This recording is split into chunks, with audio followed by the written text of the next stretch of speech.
Happy Wednesday, everybody. Thank you so much for downloading or streaming the Be Our Guest podcast. So glad you're here and appreciate you supporting our show today. Ricky and Pam, my buds, join me as we answer your listener questions, and we get some great ones. We talk about a multi-generational trip down to Walt Disney World, talking about sticking together, but also finding some time in different groups during the week, and we have a discussion on dessert parties. Are they worth it?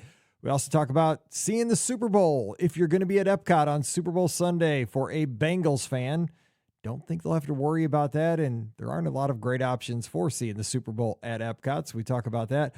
Black Friday around Walt Disney World. Just a heads up, don't go to Disney Springs. And we have some Aulani tips and much more coming your way on today's show. Don't forget today's podcast, always brought to you by the Magic for Less Travel. We love to help you plan your next Disney adventure for no additional cost to you.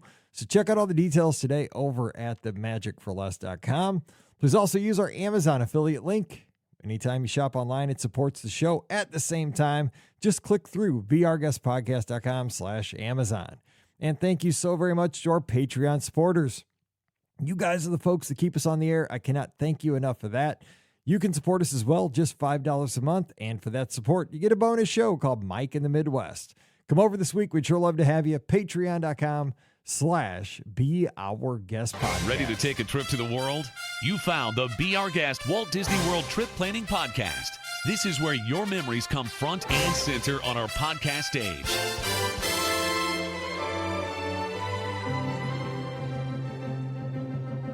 Welcome to episode 2779 of the Be Our Guest Walt Disney World Trip Planning Podcast. I'm your host, Mike Rallman from beourguestpodcast.com and one of the senior agents over at the Magic for Less Travel. Happy Wednesday to you. Hope you're having a great week. Thanks for dropping in and joining us here for listener questions as we get you through the midweek here in the middle of October as we close in on Halloween here in just a couple of weeks. Wow. This year's flying by. Hope you got your Halloween costume picked out. If not, better head down to Spirit. Get it. I don't know what the big Halloween costumes are this year. Who knows? That crabby lady who took the ball away from Oh, yeah, there's that. Oh, Yeah. that would be a good And then one. she's like suing.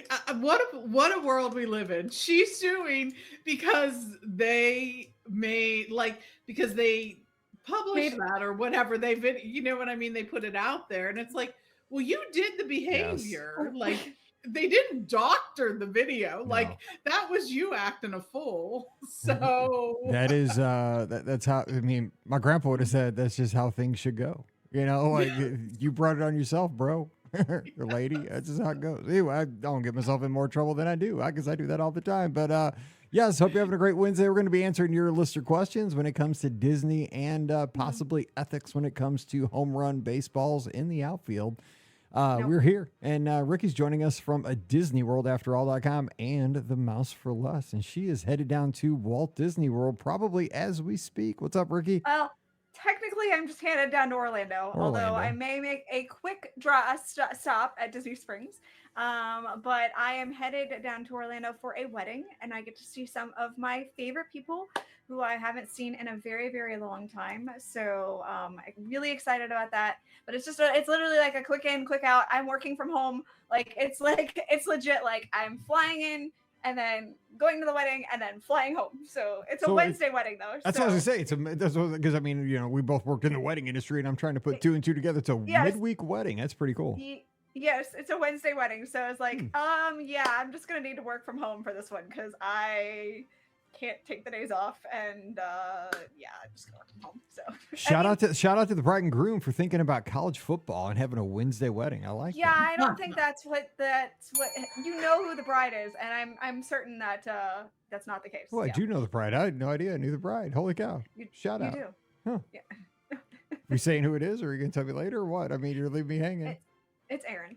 Oh, hey, Aaron. Hey, that's awesome. Congratulations. So I'm going to get to see Last to Aaron and Jay and Melissa and Jenny. Yes. And so I get to see all my friends that I haven't seen in forever. So I'm very excited about it. So Well, I know she's a big fan of the Knights down there. She has her sports, but football, like college football, is not one of them. She likes Miami, the football, the Dolphins. She likes. No, she well, likes hockey. she might as well have a Sunday wedding because the Dolphins are terrible this year. So just have it on top. Yeah, Tua is not helping anything. And nothing's helping with them. So she likes hockey. So yeah, she does. She loves hockey. She loves hockey. Yeah. So, but. So it's a Wednesday wedding, so I'm headed down for a very, very, very brief trip. But my lunch may be at Disney Springs. I'm just saying on Wednesday. Sounds good to me. All right, congratulations, Aaron. We're so happy for you. All right, Pam Forster, she's in here. She's already got the perfect Halloween costume and questionable ethics in left field. She's the co-owner of the Magic for Less Travel. Pam, happy Wednesday and Merry Christmas to you, by the way. Yeah, right. I know. I shared with my podcasting family that I'm on a sort of a tight time frame because I have a lot of travel in November. So a tree may or may not have gone up at my house. I know, right? I know. It's crazy. It's crazy. But for those of you who've listened to the podcast for a while, I have many trees. So it takes a bit of time to put them up. So I'm starting. That's all I'm going to say about that. I like it. So real quick, I want to ask you guys, and you're headed down, Ricky, for a wedding, but you're not going to be going into the parks. But one of the things that we got we got a lot of feedback about on the call-in show Sunday night, was talking about that new buffet breakfast on the weekends in France last night. How good that was. And I saw some pictures. Ian called in and talked about it. Our friend from North Carolina. That's for the Food and Wine Festival. Yes. It's has the bottomless mimosa. Correct. Yeah. Yes. And they heard the pours on the champagne, we're pretty generous on that. And then I saw Ian posted from Pittsburgh from the Plan Disney panel. They're having their big reunion down there. I saw her pictures on Facebook last night after the show when we were recording. And they were kind of both talking how it's really, if you like bread, if you're very a bread person, you'll love this. And I saw the pictures. That thing looked pretty good. So I'm just saying, I love when Disney comes out with something unique. I think this is only offered on the weekends, correct? And during Food and Wine Festival? I know it's only offered during Food and Wine, and something tells me probably on the weekends. I think it was only on the weekends. Yeah. But, this is one of those things, give it a shot. Because, limited time magic kind of for a dining option, do it. It's why I legit wish Disney would bring back, this was something they only did one time. And I'm going to tell you, it was the best brunch I've ever had at pretty much anywhere in the entire world, minus maybe Palo. But it was for the Epcot Festival of the Arts, and it was back in 2019. And it was a brunch that was at Le Cellier, and oh my goodness, it was seriously the best brunch I've ever had. They've never brought it back, and it was so incredible. So Disney, if you are listening, please can look up the brunch that you had at Le Cellier in 2019 and please bring it back because it was so good. So good. Oh my gosh. Yeah. All right. So let's do that. Okay, so let's power through some questions. Here we go. All right, we got a bunch in the inbox. So here we go. This one is from Christine. Says, "Hey BOGP crew, I pass your podcast on to my Disney loving friends all the time. Thanks for keeping an upbeat spot in the world." We like when people pass on the podcast. We love it. We're like a baton in a truck meet. Love it.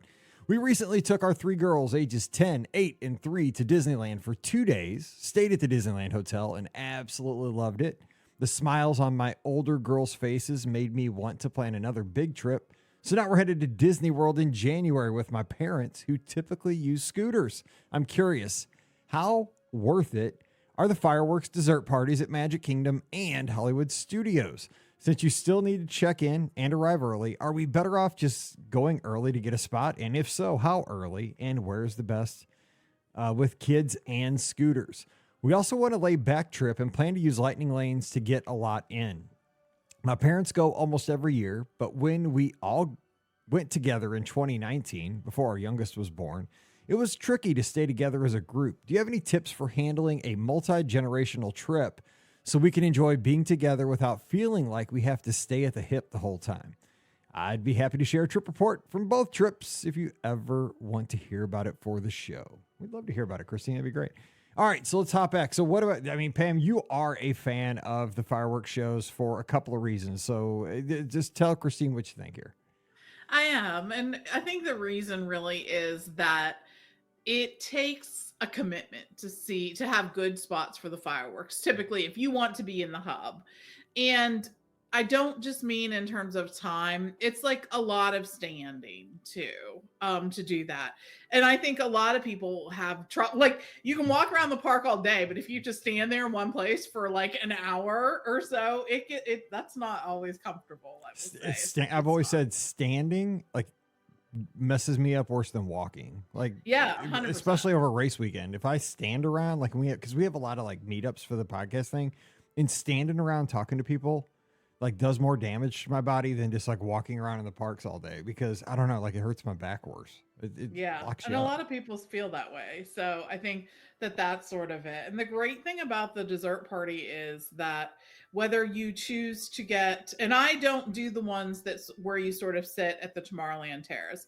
I like the ones where you go and do the dessert party either before or after the fireworks, and then you get to be in that sort of enclosed area that they have set aside for that, because I feel like the view is really good from that location. So that's the reason why I really prefer the dessert parties.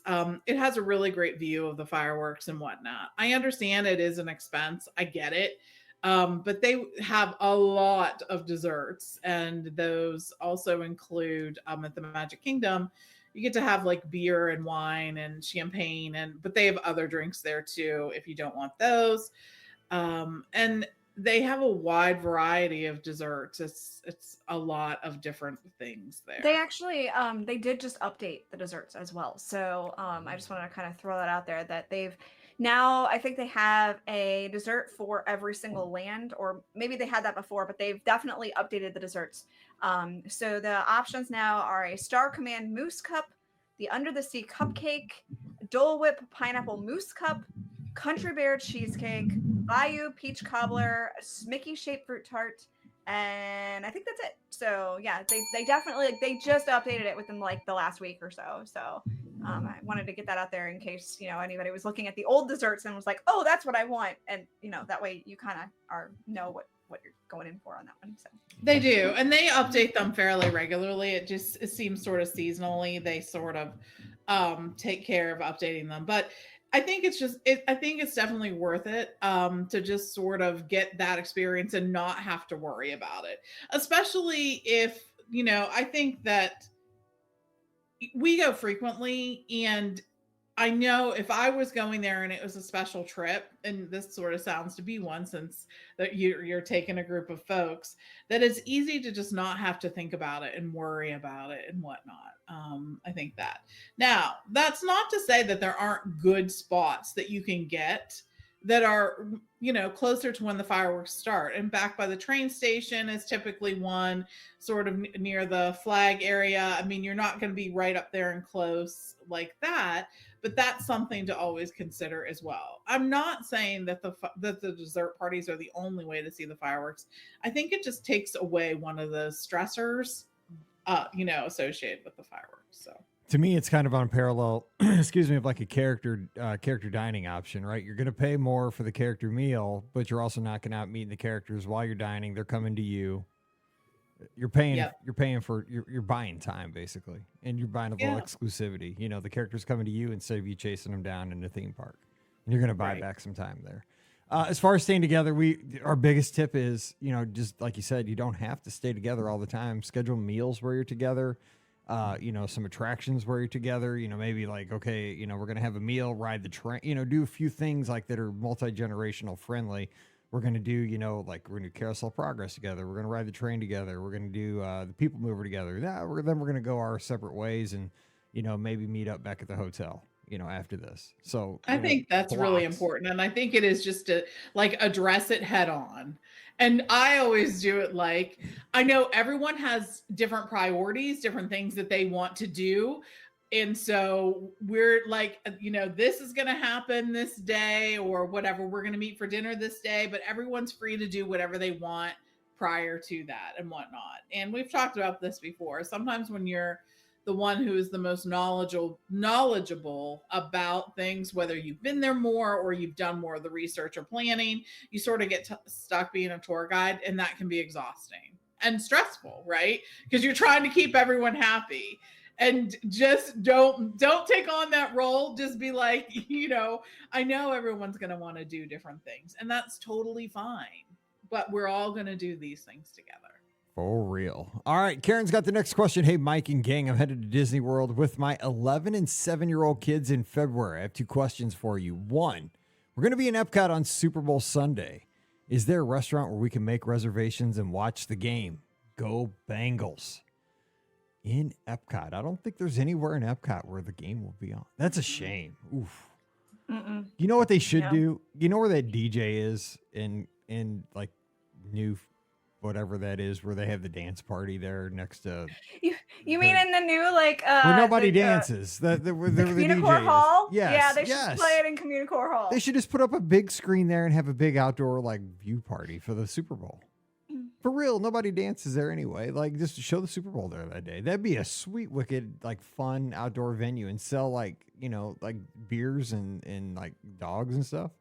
Oh, I will tell you that outdoor area where the Encanto show is, people definitely dance there. I've seen many children. Many children dance there. Trust me. I've seen some adults. Okay. And many adults dance there too, yes. Say it was like the Eagles and the Chiefs or something in the Super Bowl again. That place would be a nut out. Dude, that'd be way more exciting to watch than kids dancing to Encanto or whatever. I think no chairs around the outside. They'd have to grease the poles. It'd be crazy.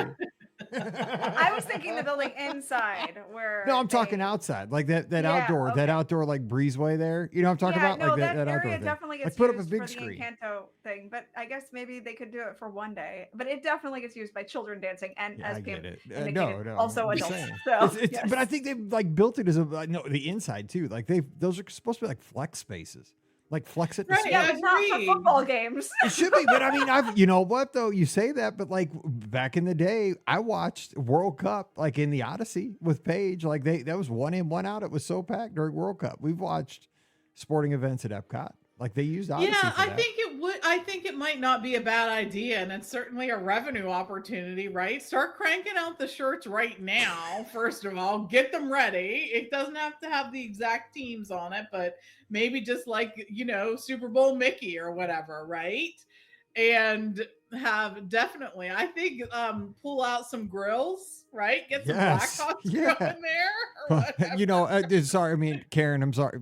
Her problem's solved because she's a Bengals fan. They're not going to be in the Super Bowl. So you have all day to worry to just go ride rides because it ain't happening. Joe Burrow went down and it ain't. So it's, I'm just playing. But yeah, it's sorry. It ain't happening. But number 2. But what I would do, though, if you really want to watch Super Bowl, hop over to, say, Disney. That's going to be your next. She has 2 questions. Disney, a place like City Works. There are a few other places. Splitsville, yeah, definitely. And she says, number 2, we're staying at Saratoga Springs for the first time. What are some must-eat restaurants we should hit at Disney Springs? With kids that are 11 and 7, Splitsville, City Works, Polite Pig, and you jump in. I enjoyed Raglan Road. For their brunch, that was really good, so that's an option. I feel like Deluxe Burger would be good. I forget that that's even there. I know. I used to go there all the time, and now I kind of forget that it's there. Have 10 burgers. The last time I looked, they had 3. Yeah, what's happening here? I don't know. Yeah, it definitely got hit by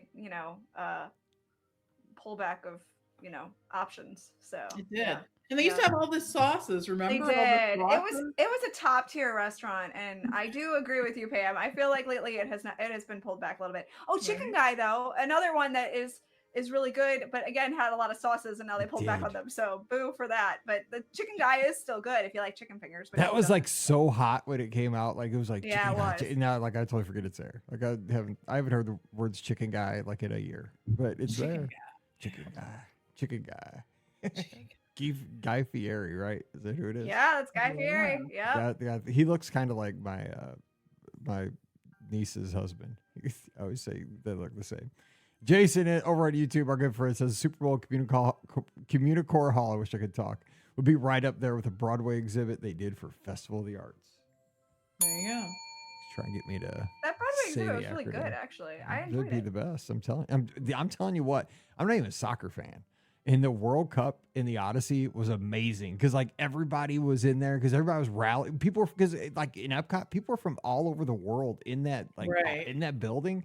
And like every time there was a pass, because you never score in soccer. Like I'm an American football fan, so like there was not enough like offense for me in that game. But like every pass, everybody's whoa, whoa, dude. I was all in on soccer for that day because Paige loves soccer.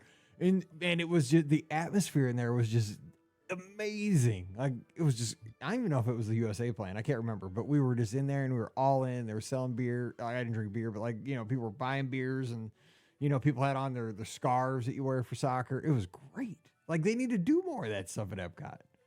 And now ESPN has like ESPN Bet. I can't believe they're not Synergy. I don't bet, but I mean, dude, they're leaving money on the table. I mean, Scott and I've said this many times, like the Odyssey should just be a betting station at this point. Like, boom, like a sports bar. Well, because I mean, dude, Disney just wants to make money and so does ESPN. ESPN's half their programming's about betting. Boom. It's just a little betting gambling station. It's like a little outpost. Anyway, I probably said too much, but that's what, I mean, it like a sports bar.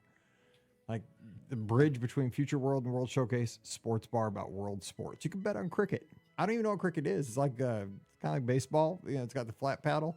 But I'd learn about it. It'd be fun. Anyway, this is a great way to learn about the world through sports. Next question says, no urgency. So I'm reading this one next. Hey, BOGP crew.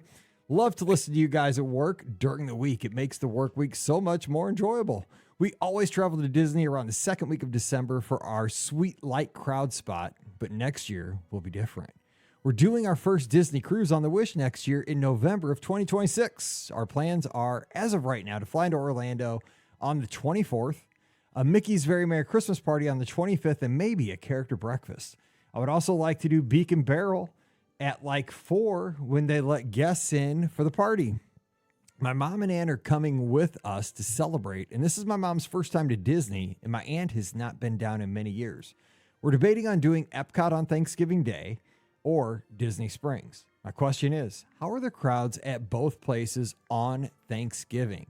Both my mom and aunt are not fast walkers, and I thought both places might be good to just stroll around and enjoy World Showcase and have dinner at the beer garden or stroll through Disney Springs. We also usually stay at Pop, but my wife is thinking maybe staying at French Quarter, especially if we do Disney Springs. It all depends on the crowds. Also, what are the must-dos on the Wish for first-time cruisers on Disney Cruise Line? My son is super excited, and this has been his mission to sail on since we watched the Disney Plus documentary. Thanks for taking the time to answer and giving your advice, Tim. First of all, I got to give this. Danger came into my head on this one. Do not go to Disney Springs on I thought the Thanksgiving. Same thing. I hate shopping. Do not take aunt and mom to Disney Springs on Thanksgiving for the love of all that's good. I thought the exact same I just thing. I just see bad things unraveling. Go to Epcot, go to Beer Garden, go to World Showcase. Yep. Please, for the love of God, that's an easy answer. Pam, do you agree on this one? Yes, Disney Springs gets crazy. And it gets crazier as the day goes on. Yes. Yeah. Yes. Do not. And if you want to go to Disney Springs, do that like at 10 o'clock in the morning when they open. Yeah. And then leave and go to Epcot, because I promise you, you will hate life if you stay there as the evening progresses, because it's just going to get nuts. So do not, for once, I agree with Mike. Do not go to Disney Springs. Well, because it's one of those things, like it's not ticketed, right? So the locals like want to get it. Anybody that's like in Central Florida wants to get a little taste of Disney. Just if you have friends and family in for the weekend, guess where you're taking them? You're taking them to Disney Springs. Exactly. Yes. Danger. Don't go there. Okay, so advice for the Wish. What would you guys say for a first time? I mean, I would just say Hero Zone for the sun. That place it's kind of hidden. And you got to find. Yes. I think some people might not ever go in there because it is kind of tucked away. But like when you get there, like, whoa, it's cool up here. But you got to find it. And they don't always have it like inflated and whatnot. It just depends. No. Like, so you have to look on the navigator to see. Yeah, but what else would you say for some first timer stuff for the Wish? I mean, of course, ice cream all the time. Well, like, I mean, duh. yeah, That's going to be a given for sure. Yeah. I think that's a really good one. Make sure you get a beignet on the Wish. That's kind of a special thing for the Wish in the bayou. That's true. That's true. It is. I think too, it's really important to check the navigator because there's going to be so many things that he wants to do. The activities are, so awesome. And so that's a great way to really make sure you're not missing out on things. The other really great thing is of course the characters. The characters come out every single day dressed in different costumes too. So, depending on the theme of the day or whatever's going on that day, you can see them dressed in different ways. So getting photos and video of, your family meeting the characters in their different costumes is a huge fun thing to do. That's always a great thing that we do, is making sure that we get that. So that's always a plus. And the Wish, the quick service is awesome. Oh gosh, yes. Yeah. So all the ships are getting that now. Like the Fantasy, when it comes out of dry dock, will have that little mini food court. Oh, so good. So good. And Michelle, by the way, who's tuned in over on YouTube as we record live, says, when I worked at World of Disney, people went crazy asking about Black Friday sales. I said, this is Disney. We don't do that, LOL. No. Some of the other shops may do stuff now. Now that they have so many different shops. Yeah. The world, like the Disney owned shops, nah, you ain't getting no discounts for that day. No. What about Uniqlo? They might have some stuff going on. That's what I'm saying. Those shops may have it. Yeah. But like the actually Disney owned shops, no, not a chance. I love it. All right. We got another question. It says, question, not urgent. Look ahead scheduling. You're up. Not urgent. Here we go. Hey, Mike, Ricky, Pam, and Scotty G. First, let me say I love your podcast. It's a refreshing uplift during my week. I'm not a regular Disney traveler, but love listening about it, and your stories and advice brighten my day. Just from my point of view, going off on tangents are good. Thank you. Well, see? You found your Yeah, exactly. Yes. Yeah. You've got Christmas trees. I could tell you about what's going to be going on with my system here right about this time. I'm going to become the $1 million cameraman here shortly. I might even live stream it if I can figure out the code to the camera. I might make that. Oh my gosh, too funny. I can make that a Patreon exclusive. You can. No, please don't. You could get the live stream. for 72 straight hours. Correct moment where Could you imagine a colonoscopy done? Not getting that. I've been there, done that. I'm not doing that again. I can tell you that. I told them that this is just a pill, but I could do a 72-hour live stream. We can see what's all going on. Anyway, let's see. So back to the question. I will be planning a trip to Walt Disney World to go with my grown daughter, her husband, and our granddaughter. We have a lot of people traveling. We do. I love it. People love their families that listen to our show. Like they really want to bring like mom and grandma a lot. It's pretty cool. Yes. Along with my wife, she can come along too. He says. Hey, there we go. John's bringing his wife. Okay, that's cool. I'd like some advice on timing. My daughter wants to avoid the summer, which is when I've gone in the past with our other daughter's family, but we'd like to still be able to take advantage of the pools while we're there if possible. The times of the year I'm considering are early December 2026, early February 2027. Will this be too cold? Or post-Easter, mid to late April, since Easter will be March 28th in 2027. Will this be too hot? If we decide to do December 2026, if we can swing it based on the higher cost at that time of year, when in December of next year opens up for booking? It looks like they're only booking through October at this point. Thanks for any advice and your help. John is in Pickerington, Ohio. First of all, good news. November and December are now open to book. Yes, they are. Just recently opened, and we were so glad that happened. Yes, so you can book that now. So that problem solved. Like delayed getting to the questions there. That helps. But so early December of 26, early February of 27. Early February of 27. Would you say that'd be too cold, like in early February, to swim? If you're from Ohio, I would say not. Probably not. And what's so crazy is, I think I think January, February, and even early March are sometimes the hardest to predict because I have been there during that time when it has sleeted and I have been there during that time when it was so hot. I was like, what is happening here? And so I think that's probably the biggest unknown for weather. Right. Mm-hmm. You know, January or December can sometimes get chillier in the evening. It's more chilly probably in the evening. And then after Easter will definitely be warmer. I mean, you'll definitely be able to swim.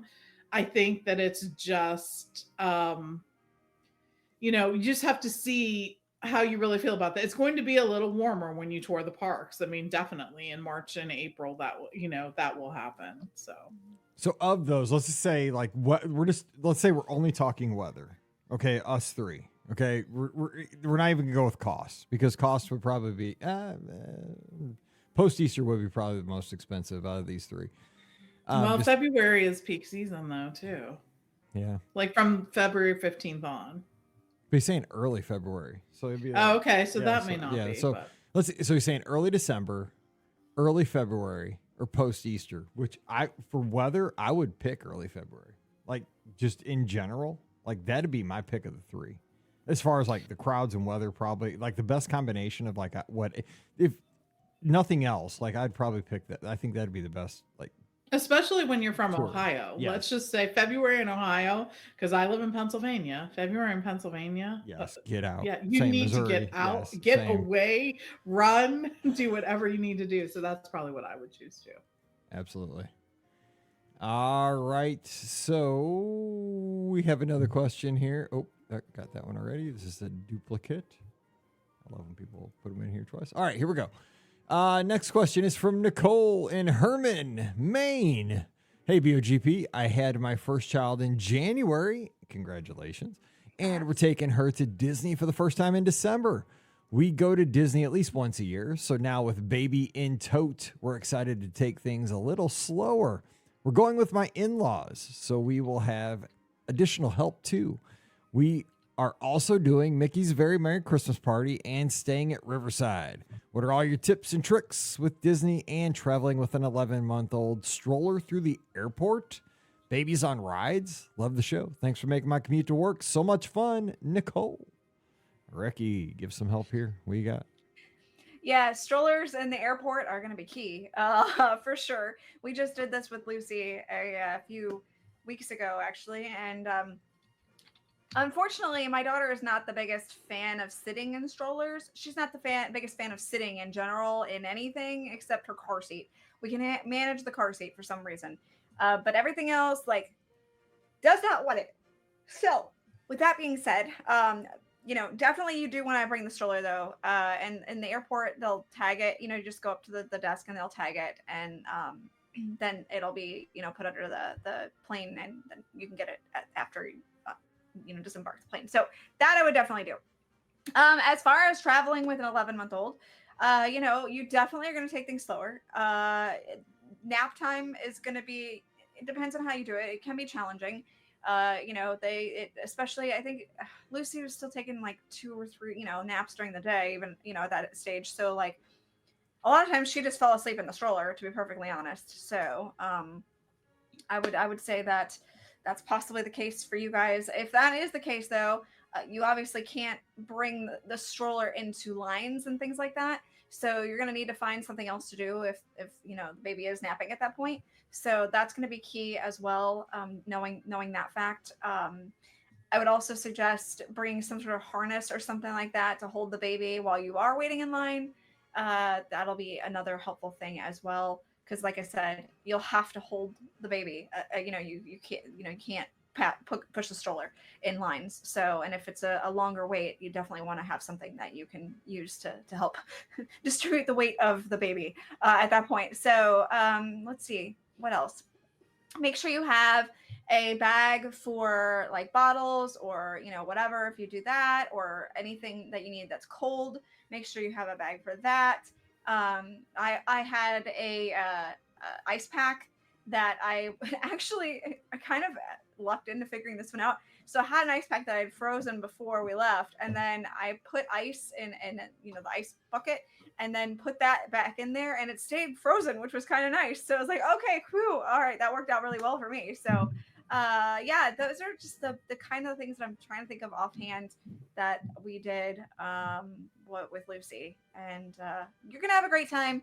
Just know that you have to go with their schedule. That's the hardest part. Yeah, that is the thing. You stay with their schedule. Two things too. Like the biggest thing that we learned with Mallory too was like the umbrella stroller, a light umbrella stroller, but that goes all the way back so they can nap in it.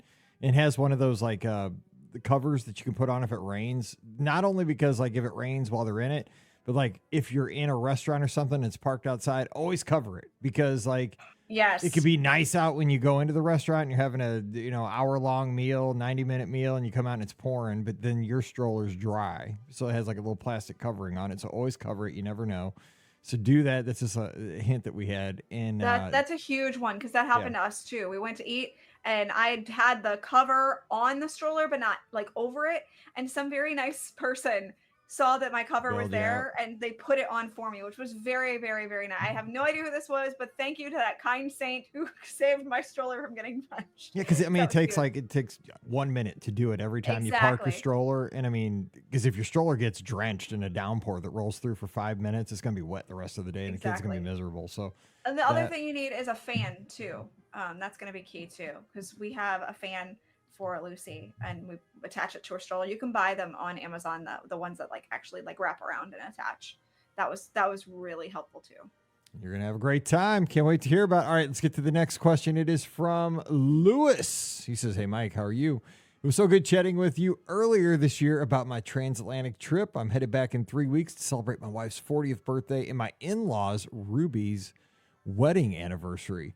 I'd like some ideas for cool gifts I could pick up whilst I'm there to give my wife when we get home, as her actual birthday falls a few weeks after our return. We're working around the school holidays. I'd love some ideas for gifts which the kids could get her. My current front runner is a family caricature photo with us and the 2 kids. I'm sure I can sneak off one day and get it booked and paid by providing the artist with our photos. What other gift ideas have you all got? She always picks up a new Pandora charm when we're there and loves anything Disney, of course. We're staying at Caribbean Beach, going to Mickey's Not So Scary Halloween Party, Discovery Cove, swimming with manatees, and having some super ADRs, among other things related, so this could be good. Thanks in advance." So any other gifts you think for 40th birthday for his wife? Pam, what do you think? I was absolutely going to suggest the Pandora thing. So that was the first thing that I had in my mind. I like the caricature because for a mom, like that's like a moment in time. It's personalized.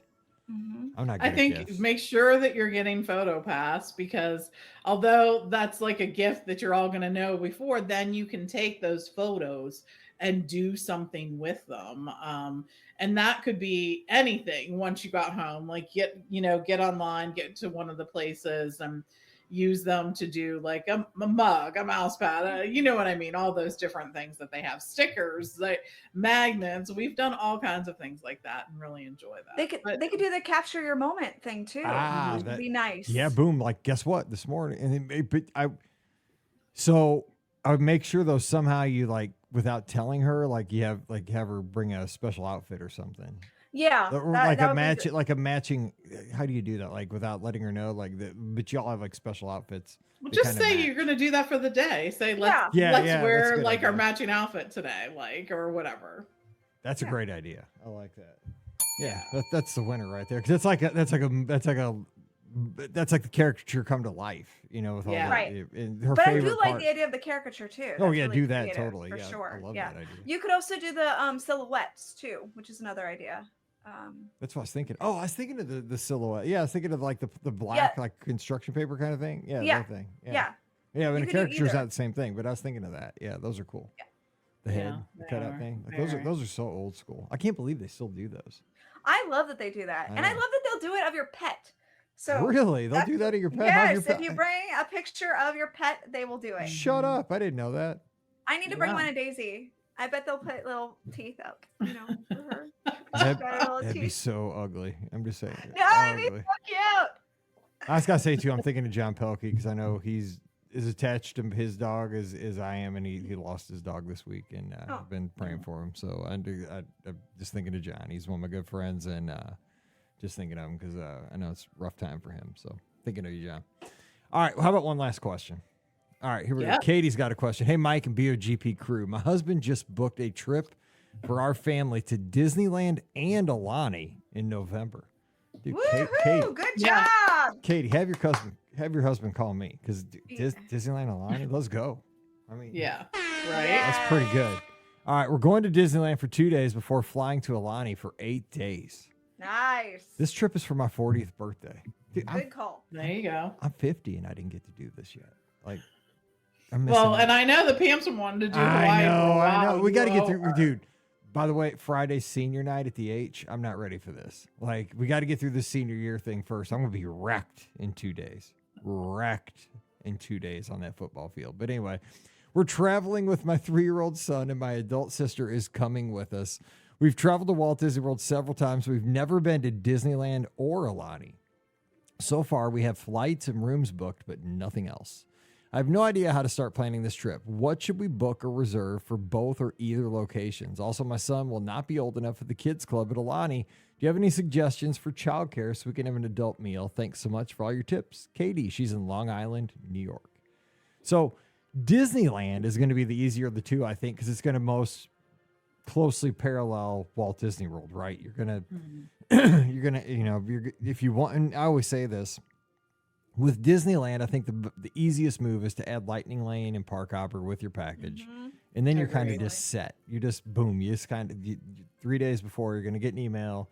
You're going to link your tickets. You're just going to be set. Basically, you show up and you're good to go. I mean, you make some ADRs too, 60 days out, 1 day at a time. And then Disneyland is a piece of cake. After that, you're good. I'll talk to her about Aulani, though. I think that's where she's kind of having a little, maybe, questions, Pam. Well, so think of Aulani as, first of all, of course, you're going to want to spend time at the resort. So think of that. But you're also going to want to think about what other things do you want to see on the island of Oahu, because there's so many fantastic things to see there. There's the volcano, there's Pearl Harbor, there's the North Shore, there's great eating, there's great just exploring. There's all kinds of things you can do. You can snorkel and swim. So think about that and think about what you want to do in that space. There are some excursions available through, you can book them through the Aulani website. But just, you may want to consider, I think, renting a car for a couple of the days, and you can actually rent it right there at Aulani. You can pick it up and then drop it off right there. They have those available. That sort of makes getting around a little easier. That's sort of a challenge on any of the islands because there just aren't that many roads, right, for people to use. So you get some traffic there, but just keep that in mind. And make sure you sort of plan those in advance. I do not have a suggestion for childcare. Not at Aulani. Now that George doesn't live nearby, it's, right, it's tough. Right. I know, right? I don't know. I don't think that Aulani has a recommended one either, but you can ask that of them. That's just one of those things. Like, I wouldn't even give advice on that because it's so personal with kids. Like, it's just, it is. It's really hard with that too. And I think that's where like a lot of hotels have landed at this point too. Like, they don't really even have a recommended thing. So that's always really challenging. I will say there's a beautiful restaurant there on at Aulani that you can do. The Four Seasons is actually next door. There's a Marriott Vacation Club on the other side. So there's lots of dining there. I love Aulani so much. I want to go back. And I think you just don't even understand how much there is to do and see there at the resort until you go and experience it. They have a lazy river. They have different pools. They have entertainment in the evening, musical entertainment. They have, activities that you can do throughout the day. So make sure you're staying aware of that. There's a Menehune, kind of a scavenger hunt thing, which is really fun to do. So many great things. Aulani, I think at the end of my life, I will think, why didn't I spend more time at Aulani? period. So it's that beautiful of a place. Sounds good. All right. Hey, thanks for the great questions, guys. We need more. Keep them coming. Just email those to mike@beourguestpodcast.com. Get in the queue, put your level of urgency, and you know how the game works, and you'll get it on the show at a certain time. So play the game, and you know how to play. So we love those questions. Again, mike@beourguestpodcast.com. Put listener question in the header. All right. Don't forget, shows brought to you by the Magic for Less Travel. We are standing by right now. Not like Santa's little helpers yet. I don't know, like, what do you got for Halloween? You got little ghosts and goblins sitting there with the keyboards? We're ready. We're sitting there with like a bag of Hershey's miniatures at the ready. No, we're giving out full size. Oh, see, we don't play around. We're not like the full-size Crackles and Mr. Good Bars, and we just take those little special dark chocolates and throw them in the trash can because they're garbage. What? That's my favorite. Absolutely not. That is totally my favorite. Garbage. You know what that is? That's those are marketing. not garbage. Because what it is, it's the chocolate that got burnt, and they try to sell it as special dark chocolate. They just burnt it. You It's can throw away the garbage. Crackles. I will take the special dark. Yes. Agreed. The special dark is so good. Okay. You were wrong. You can have it. That's You fine. were wrong. Anyway, I think we're talking about the Magic for Less, but we're awesome. I promise you. I'll give you whatever kind of candy you like. Tangents. That's what we do. Tangents. Yes. If you want to go to Walt Disney World, Disneyland, Disney Cruise Line, sail with Disney Cruise Line, even head to Aulani. We take care of you. No additional cost to you. Check out all the details. And if you like special dark chocolate, more power to you. Just swing by the website over at themagicforless.com. But also use our Amazon affiliate link when you're buying all that Halloween candy. You can support the show at the same time, even if you're buying that special dark chocolate. Hey, that'd be great. Just go to beourguestpodcast.com/Amazon. And thank you so much to our Patreon supporters. You guys are the best. You keep us on the air. Even our special dark chocolate listeners or imbibers, whoever likes that kind of candy. I'm a Mr. Goodbar guy. Crackle, love it. You know what I'm going for? I told Pam last night. The season, 100 good bars, 100 gram bars. Those Really? I haven't had one of those in forever. I'm kind of hankering for one of those. I love the Butterfingers, and so like I don't get them I'm very not a often. big fan of those. But I'll get them when they go on clearance because usually a lot of other people don't like Butterfingers either. So like every time it's the end of the season and Kroger starts selling off their Halloween candy, they almost always have Butterfingers. So I'm headed to go buy the Butterfingers at that point. I usually only eat them around Halloween, but yeah, I love a good Butterfinger. You and Bart Simpson. All right, don't forget patreon.com/beourguestpodcast. $5 a month is all it costs to support this nonsense here, and we'd appreciate it if you would. And when you do, you get a bonus show called Mike of the Midwest. And I believe this Sunday we're going to do a show about favorite commercials from childhood. So that should be a lot of fun. So come on over, you get the bonus show if you support us $5 a month, patreon.com/beourguestpodcast. You can follow us on the social media at beourguestmike on x.com, Instagram, and Threads is where you'll find me. Pam is at TMFLT Pam. Ricky's at RIKKINIBS. That's Ricky Nibs. We have the Clubhouse, beourguestpodcast.com/clubhouse. That's our Discord server. We have fun there 24/7, 365. It is awesome. We invite you to join us today. We'll have the live call-in show this Sunday night, 7 o'clock Eastern, 6 o'clock Central. We open up the phone lines and just talk Disney for an hour, and it is a blast. So join us on Sunday night. All right, we're going to be back again on Friday with more fun, so hope you will be with us for that show. And if you're tuned in live, hang out. We're going to be back in 2 and 2, as old Chuck Woolery used to say on Love Connection. So until we get back together again, you guys stay safe, stay healthy, and we'll see you real soon. You've been listening to the Be Our Guest Walt Disney World Trip Planning Podcast. If you have questions, comments, or would like to be a guest on the show, please visit our website at beourguestpodcast.com. Thanks for listening, and we'll see you real soon.